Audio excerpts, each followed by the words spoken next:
Hello viewers, and welcome back to another video with Horror Daily Movies. In this video, the review will be about A Quiet Place Part 2, the much awaited sequel to 2018's hit action thriller A Quiet Place.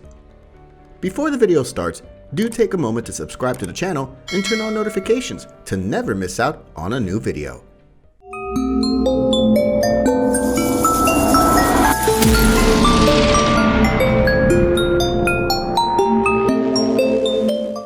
Reprising their roles from Part 1 are award-winning actress Emily Blunt as Evelyn Abbott, matriarch of the Abbott family, Millicent Simmonds as Regan Abbott, the eldest daughter of Leah and Evelyn, who has a hearing impairment, and Noah Jupe as Marcus Abbott, second-born and eldest male child of the Abbott family. For the extended storyline, Cillian Murphy and Djimon Hounsou join the crew. Cillian plays the role of Emmett, a friend of the deceased Lee Abbott who has become a cynical and reclusive personality after the creatures kill his family. Djimon Hounsou plays the role of Man of the Island, the leader of a community of survivors who have isolated themselves on an island. Although still directing the movie, John Krasinski doesn't star in Part 2. However, he does make a cameo appearance. The first installment of A Quiet Place began somewhere in the middle of the crisis, where the humans are trying to survive under the domination of alien creatures with a hypersensitive hearing ability, rugged exoskeleton, and sword-like talons that are hunting down the human race.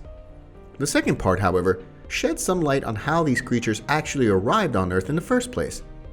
During a Little League baseball game, an audience, which includes the Abbott family, witnesses an asteroid-like object tearing through the Earth's atmosphere. Aliens, which will be referred to onwards as the listeners, emerge from it and start slaughtering the Earth's population. The aliens are blind but are specifically attracted towards noise, and using their bat-like ultrasonic senses, they hunt down wherever they hear a whisper. A year has passed since the tragic events of the first part, and most of Earth's population has been subject to massacre, including patriarch of the Abbott family, Lee, and his then youngest son, Beau. In the closing moments of the first part, Regan discovers that the listeners are vulnerable to the high-pitched sound produced by her cochlear implant. As soon as they hear such a high-pitched sound, they start shrieking and open up the covering over their ears to reveal vulnerable flesh. As soon as Evelyn shoots at this opening, the creature is finally killed, giving the protagonists a hope for survival. After their home is destroyed, the Abbott family is looking for a hideout and other potential survivors from this invasion. They came across a fenced area where Marcus's foot gets caught in a bear trap, alerting the nearby creatures. The mother-daughter duo of Evelyn and Regan kill the creature using a modified buzzer device made from Regan's cochlear implant. They free Marcus and run off. They take shelter in an abandoned steel foundry. There, they meet up with an old friend of Lee and Evelyn, who is named Emmett. He takes the Abbotts to his soundproof hideout, but refuses to help Evelyn and doesn't allow them to stay because of his pessimistic outlook on life, which he has developed after the death of his wife. Marcus hears a song named Beyond the Sea being broadcasted on the radio, to which Emmett replies that it's been 4 months since the song is being aired continuously on replay. Regan deciphers that it's a signal that the survivors are on a nearby island. She hypothesizes that if she can reach the radio station, the high-frequency signal can be broadcasted to help other survivors. She ventures out alone, but is attacked by a creature. Emmett saves her, and Regan succeeds in persuading Emmett to join her on the island quest. Meanwhile, Evelyn leaves Marcus and the newborn in the foundry to fetch medical supplies. Marcus discovers the corpse of Emmett's wife. Shocked, he catches the attention of a nearby creature. To escape the creature, he locks himself and baby Abbott inside an airtight compartment. At the marina, Emmett and Regan board a boat, only to be attacked by feral humans. Emmett, however, acts quickly by making a noise that attracts the listeners, who slaughter the feral humans. He notices a creature drowning and realizes the listeners cannot swim. They board the boat and row to the island and find a colony living peacefully. The head of the colony reveals that the government realized long ago that the listeners cannot swim and decided to transfer populations to islands.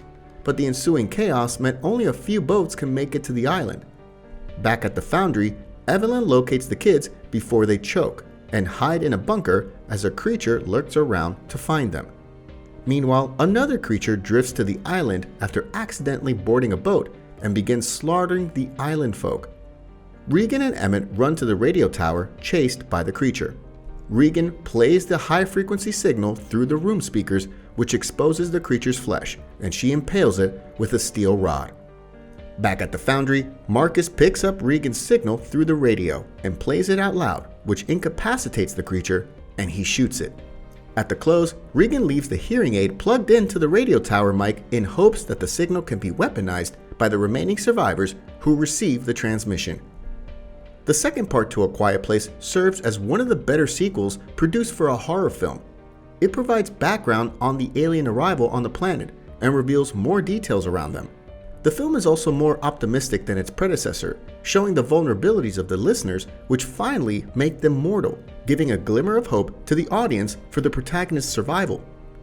The film, however, drifts from strictly horror to more of an adventuristic thriller. It also puts Regan in more spotlight and reveals her intelligence and ingenuity as she finds out the location of the survivors and a way to weaponize the high-frequency signals. The acting of Millicent Simmonds and Cillian Murphy and the direction of John Krasinski was highly praised. Some even compared his style of direction, reviving Alfred Hitchcock's methods. All in all, the film received positive feedback from almost every critic and served as a good cinematic representation of the world coming out of chaos and finding hope for survival amidst the COVID pandemic.